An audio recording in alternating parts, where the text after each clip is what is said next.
Puji syukur kita ucapkan kepada Tuhan yang Maha Kuasa, di mana pada hari ini kita masih diberikan kesehatan sehingga kita dapat melaksanakan tugas dengan baik.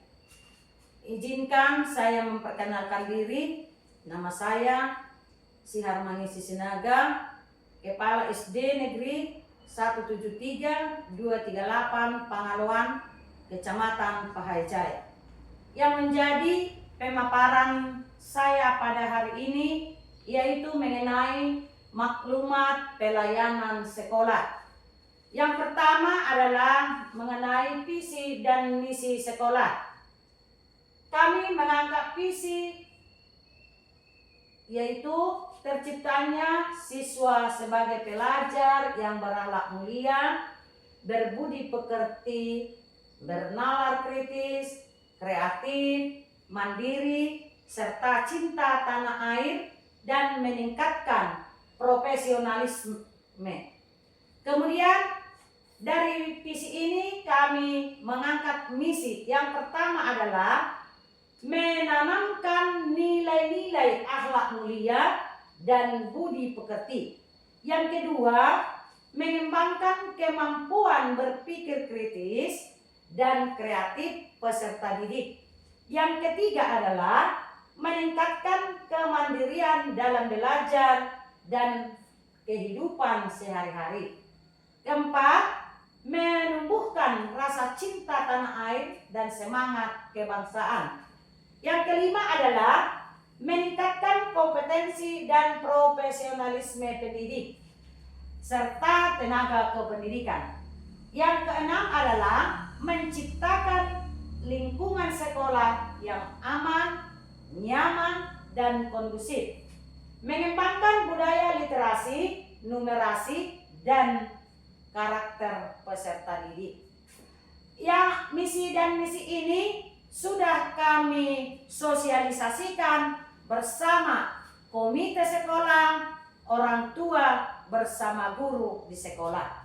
Data peserta didik pada tahun ajaran 2025-2026. Kelas 1 laki-laki 6 orang, perempuan 3 orang. Kelas 2 laki-laki 6 orang, perempuan 2 orang. Kelas 3 laki-laki 8 orang, perempuan 3 orang. Kelas 4 perempuan laki-laki 7 orang, perempuan 5 orang. Kelas 5 laki-laki 9 orang, perempuan 4 orang. Kelas 6 laki-laki 7 orang, perempuan 6 orang. Jadi jumlah keseluruhan kelas 1 sampai kelas 6 adalah 66 orang. Kualifikasi pendidik dan pendidik. Guru kelas PNS 1 orang. Guru kelas P3K 4 orang. Guru honorer 1 orang. Guru agama PNS 1 orang. Semua ini sudah bersertifikasi. Dan program prioritasnya adalah pelatihan mandiri PMM dan diklat kurikulum nasional. Jadi di sekolah kami ini masih kekurangan guru PJOK dan guru bahasa Inggris. Mudah-mudahan ke depannya nanti di SD kami mendapat guru tambahan PJOK dan guru bahasa Inggris. Pengelolaan dana BOS. Pengelolaan dana BOS dilaksanakan berdasarkan juknis BOS tahun berjalan, yaitu mengenai 8 standar nasional pendidikan. Yang pertama, standar kompetensi lulusan. Kedua, standar isi. Ketiga, standar proses. Keempat, standar penilaian pendidikan dan standar pendidik dan tenaga kependidikan, standar sarana dan prasarana, standar pengelolaan, dan standar pembiayaan. Yang prinsip pengelolaan efektif, efisien, transparan, dan akuntabel. ekosistem tata kelola administrasi, Dapodik terpadu, penyimpanan data profil sekolah, mutasi siswa, rombongan belajar, dan data guru berjalan secara real time, dan ini di setiap bulannya dicek di Dapodik. Kemudian arsip keuangan atau ARKAS, seluruh proses pertanggungjawaban dana operasional diverifikasi transparan melalui platform elektronik kementerian, menghindari kekeliruan administrasi. Kemudian sistem persuratan, arsip keluar masuk surat resmi serta sistem tata usaha diolah mandiri dalam sebuah administrasi internal sekolah. Kemudian implementasi digitalisasi pembelajaran, modernisasi ruang belajar. Sekolah secara konsisten mengadopsi perangkat digital gawai, Chromebook, dan materi ajar multimedia interaktif guna menstimulasi pemahaman aktif para peserta didik. Peserta didik juga memanfaatkan Chromebook untuk pelaksanaan UNBK dan TKA. Penggunaan IFP oleh guru untuk membantu visualisasi pembelajaran. Dan kami sudah memiliki Chromebook sebanyak 15 unit dan memiliki IFP. IFP ini digunakan oleh guru untuk membantu pembelajaran di ruang kelas. Yang menjadi program unggulan sekolah yaitu mengenai penguatan literasi dan numerasi untuk mewujudkan pelajar Pancasila yang cerdas, kreatif, dan berkarakter. Tujuan khusus yang pertama adalah meningkatkan minat baca siswa. Yang kedua, membiasakan siswa menulis dan mengungkapkan ide secara tertulis. Yang ketiga adalah meningkatkan kemampuan berhitung dan pemecahan masalah. Yang keempat, menumbuhkan budaya literasi dan numerasi di lingkungan sekolah. Yang kelima, melibatkan orang tua dalam mendukung kegiatan literasi dan numerasi. Kemudian, program literasi.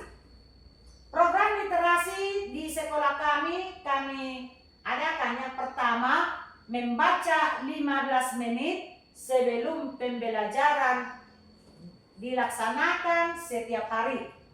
Siswa membaca buku sesuai tingkat kelas. Guru melakukan pendampingan dan refleksi singkat. Kedua, pojok baca kelas. Setiap kelas memiliki sudut baca. Yang ketiga, selasa literasi. Membaca, mendongeng, dan menulis cerita. Kegiatan presentasi hasil bacaan siswa. Program numerasi. Yang pertama, numerasi pagi. Numerasi sederhana selama 10 sampai 15 menit sebelum pembelajaran dilaksanakan di kelas, disesuaikan dengan jenjang kelas. Yang kedua, matematika dalam kehidupan sehari-hari, menghitung tinggi badan, menghitung uang dan transaksi sederhana. Ketiga, permainan numerasi, menggunakan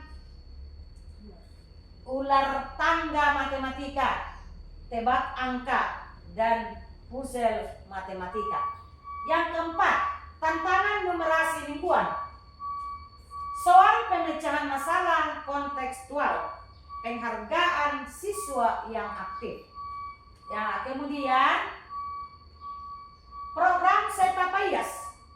Program Setapaias di sekolah, siswa-siswi Tapanuli Utara peduli kebersihan lingkungan dan sekolah. Kemudian gerakan karakter yang membiasakan siswa memilah sampah serta merawat kelestarian lingkungan sekolah secara langsung tanpa bersandar penuh pada petugas kebersihan. Kemudian melalui Setapaias, tercipta pembiasaan positif membuang sampah pada tempatnya, menjaga kelestarian ekosistem taman sekolah, dan mereduksi penggunaan wadah plastik sekali pakai secara nyata. Kami telah membuat takal untuk pembuangan sampah organik untuk dijadikan pupuk tanaman di sekolah. Kami sudah melaksanakan sesuai arahan Bapak Bupati dan Wakil Bupati Tapanuli Utara. Kemudian program budaya Tapamajuma, Taput Maretong, Majaha, Martorsa. Gerakan ini merupakan pilar prioritas daerah Taput untuk memastikan fondasi literasi dan numerasi siswa terbentuk secara kokoh sejak kelas awal. Kemudian ini kami lakukan pada hari Kamis sewaktu jam pembelajaran dimulai. Kami setiap hari Kamis mengadakan Setapamajuma dengan Martorsa. Kemudian setiap hari Kamis semua siswa diarahkan untuk berbahasa Batak. Data rata capaian kompetensi pada tahun lalu atau pada tahun 2024, tahun 2025 ini dari hasil raport mutu pendidikan sekolah. Jadi iklim keamanan satuan pendidikan pada tahun 2024 ke tahun 2025 ada penurunan sedikit sekitar 0, kemudian kualitas pembelajaran di tahun 2024 ke tahun 2025 ada peningkatan, dan karakter di tahun 2024 ke tahun 2025 ada peningkatan. Kemampuan numerasi di tahun 2024 ke 2025 ada peningkatan. Kemudian kemampuan literasi di tahun 2024 ke tahun 2025 ada peningkatan. Dan mudah-mudahan di tahun 2026 ini kami bisa mempertahankan nilai raport mutu pendidikan kami. Kemudian evaluasi hasil raport pendidikan tindak lanjut. Yang pertama, kemampuan literasi, capaian 100%, kategori baik. Evaluasi, seluruh peserta didik telah mencapai kompetensi minimum literasi. Kemampuan membaca teks sastra telah berkembang dengan baik. Program literasi sekolah berjalan efektif dan perlu dipertahankan. Yang tindak lanjut, mempertahankan program literasi 15 menit sebelum pembelajaran, menambah koleksi buku bacaan dan pojok baca kelas, mengembangkan kegiatan literasi melalui lomba membaca, menulis, dan resensi buku, mengoptimalkan pemanfaatan perpustakaan sekolah. Kemampuan numerasi, capaian 100%, kategori baik. Evaluasi, peserta didik telah mencapai kompetensi minimum numerasi. Perlu dilakukan penguatan pada pembelajaran numerasi kontekstual agar capaian tetap terjaga. Penguatan materi geometri masih perlu mendapat perhatian. Tindak lanjut, melaksanakan pembelajaran numerasi berbasis masalah dan kehidupan nyata, mengembangkan media pembelajaran matematika yang menarik, mengadakan pelatihan guru terkait pembelajaran numerasi dan geometri, melaksanakan program pembiasaan numerasi di kelas. 3. Karakter peserta didik, capaian 77,60 dalam kategori baik. Evaluasi, karakter peserta didik sudah berkembang dengan baik. Dimensi nalar kritis masih perlu ditingkatkan. Peserta didik perlu lebih dibiasakan dalam mengambil keputusan berdasarkan data dan fakta. Tindak lanjut, mengintegrasikan kegiatan berpikir kritis dalam pembelajaran, memperkuat proyek penguatan profil pelajar Pancasila, melaksanakan diskusi, debat, dan pemecahan masalah secara terstruktur, meningkatkan keterlibatan orang tua dalam pembentukan karakter peserta didik. 4. Kualitas pembelajaran. Capaian 77,56%. Kategori baik. Evaluasi. Proses pembelajaran sudah berjalan cukup baik. Manajemen kelas masih menjadi area prioritas peningkatan. Interaksi antara guru, peserta didik, dan materi pembelajaran perlu lebih optimal. Tindak lanjut. Melaksanakan supervisi akademik secara berkala. Mengembangkan pembelajaran aktif, kreatif, efektif, dan menyenangkan. Mengadakan pelatihan manajemen kelas bagi guru. Mengaktifkan komunitas belajar guru untuk berbagi praktik baik pembelajaran. 5. Refleksi dan perbaikan pembelajaran oleh guru. Evaluasi. Refleksi praktik mengajar belum dilakukan secara optimal dan berkelanjutan. Hasil refleksi belum sepenuhnya dimanfaatkan untuk perbaikan pembelajaran. Tindak lanjut. Menjadwalkan refleksi pembelajaran setelah kegiatan mengajar. Melaksanakan lesson study dan diskusi reflektif antar guru. Menggunakan hasil supervisi sebagai dasar penyusunan program perbaikan. Membudayakan pengembangan profesional berkelanjutan bagi guru. Kemudian yang menjadi kesimpulan adalah secara umum mutu pendidikan sekolah berada pada kategori baik. Indikator literasi dan numerasi telah mencapai target maksimal. Sedangkan aspek karakter, kualitas pembelajaran, manajemen kelas, dan refleksi pembelajaran perlu menjadi fokus peningkatan pada tahun pembelajaran berikutnya. Upaya peningkatan dilakukan melalui penguatan kompetensi guru, optimalisasi manajemen kelas, pengembangan budaya refleksi, serta penguatan pendidikan karakter peserta didik. Optimalisasi manajemen kelas, pengembangan budaya refleksi, serta penguatan pendidikan karakter peserta didik. Sekian dan terima kasih. Horas.